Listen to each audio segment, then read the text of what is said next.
brining a chicken before you roast it can make the flesh really moist and succulent, which is an amazing thing.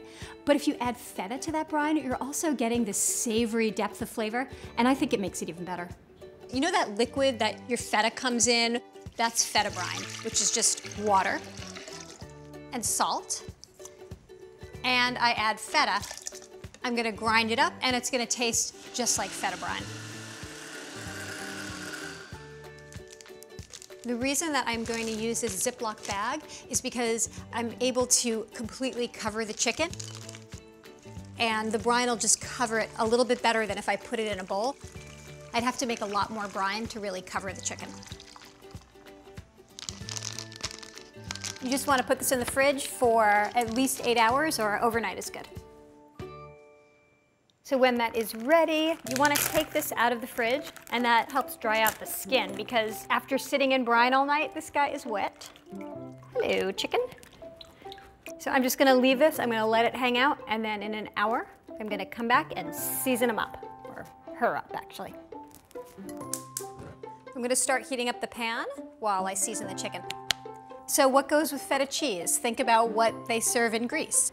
You want to use a lot of lemon zest, oregano, a lot of salt, and a ton of black pepper. 2 tablespoons per chicken. It sounds like a lot, it tastes fantastic.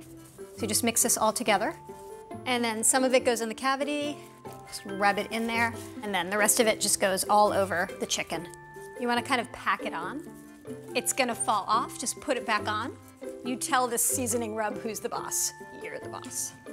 And then I have the lemons that got zested. I'm just gonna go right in the cavity. I'm gonna tie the legs together so that the lemons stay in the cavity. And it also helps it cook evenly. I'm not gonna bother trussing the whole thing. You actually want the wings to flop open in the pan. They'll get really crunchy that way. Okay, so my pan is hot. I'm adding my oil, just enough to coat the bottom. And then chicken goes in the pan. Pan goes in the oven. An hour from now, you will have such a good dinner. Ooh, heavy.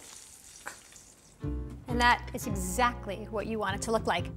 Now, this chicken already tastes very faintly of feta because of the brine, but just to really accentuate that, I'm gonna add some crumbled feta to the pan juices.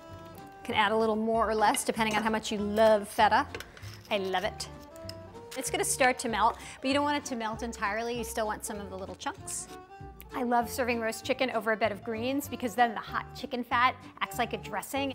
So this is arugula. You could use watercress, or really any green that you like, any salad green.